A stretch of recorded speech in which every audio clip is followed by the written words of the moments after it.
Firstly, I would like to thank the 260,974 British men and women who signed the petition to make this debate possible, and I want to welcome these brave survivors who are sitting behind us in the hall. This debate is about them. As you quite rightly say, it's not about politics. I want the world to hear what we heard during the 2 weeks of our independent rape gang inquiry hearings, an inquiry that should never have needed to happen. I sincerely urge this Parliament to listen to the testimonies from these brave survivors and to act, to finally act. So the first testimony: he took his pants down, penetrated me, had sex with me. He then stopped before ejaculation. He picked up the bottle of Jack Daniels, which was now empty, and he forced it up inside me. He broke the glass while he was there. At that point, I was about 12, nearly 13. Another testimony: I was held down by the men as they each took turns to orally and vaginally rape me, taking it in turns to pin down my arms and my legs.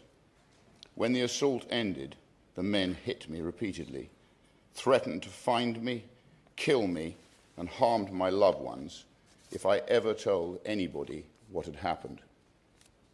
Another: comments were constantly made suggesting that white girls, the Christian girls, were viewed as having fewer morals or lower values, whereas Muslim girls were described by some of the men as having dignity and higher moral standing. These comparisons were used to justify the way I was treated and to further humiliate and control me.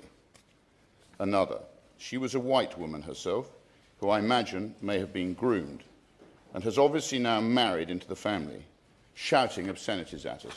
Throughout the whole sentencing, she was constantly saying, "Fucking liars, lying white bitches." She said to me that God will be the witness for what happens to me. Another: race did play a part and motivated the selection or demographic of the victims.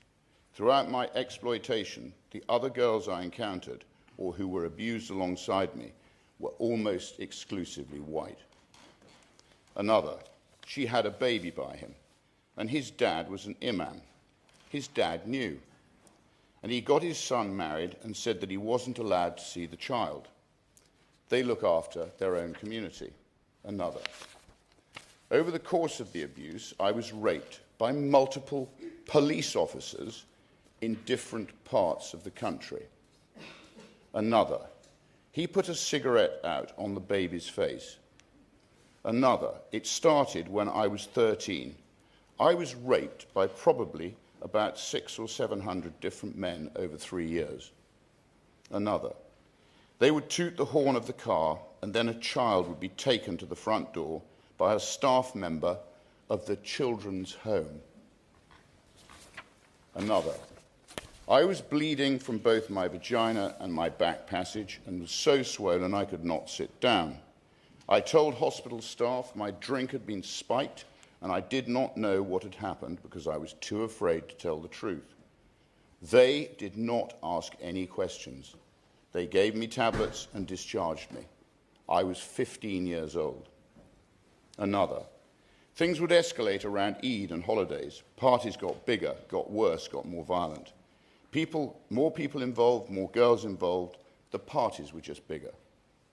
Another: the main clash that I kind of had with the religion side of it was I grew up as a Christian. I would wear my cross because it was something really special to me. It was just used as a way to break me down. They said, "Where is your God now? Has your God forsaken you?"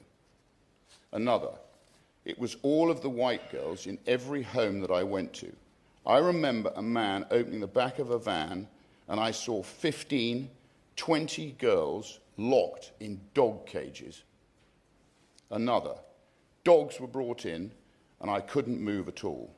I had nowhere to move.